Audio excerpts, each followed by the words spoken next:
cập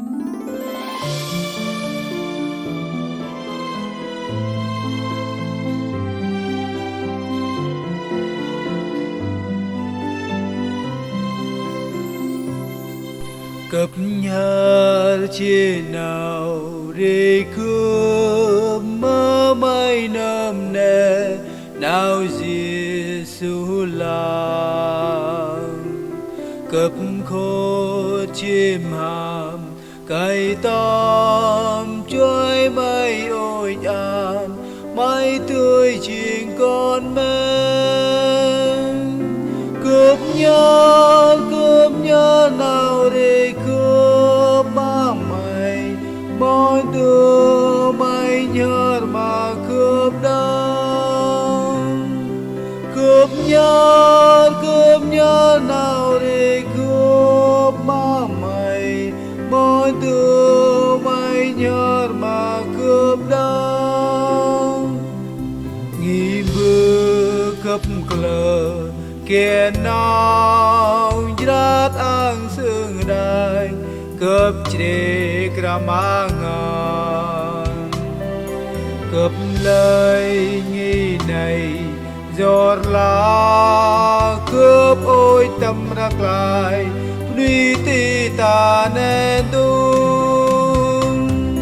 cướp lời bằng lẽ giọt mà mày mỗi đứa mày lời mà cướp đông cướp lời bằng lẽ giọt mà mày mỗi đứa mày lời mà cướp đông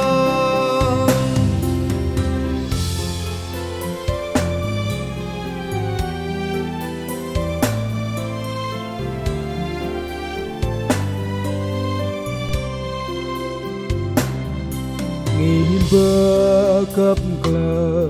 kẻ nào girat ang sương đai cướp chế kramangan cướp lời nghi này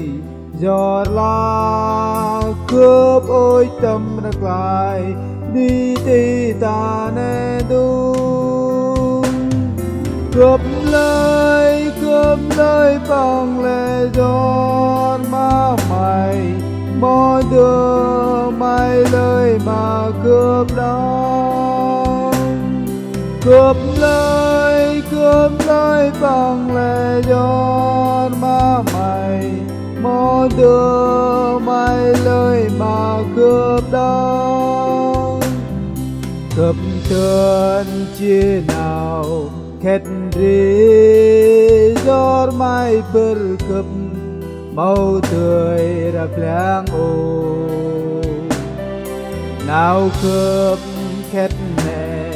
cây ôi tâm rắc lại là mái tóc tầm gạt ôi cướp cơn lệ chia giọt mà mày mò mày tươn giọt mà cướp đó cướp cơn lệ chia giọt mà mày mò mày tươn giọt mà cướp đó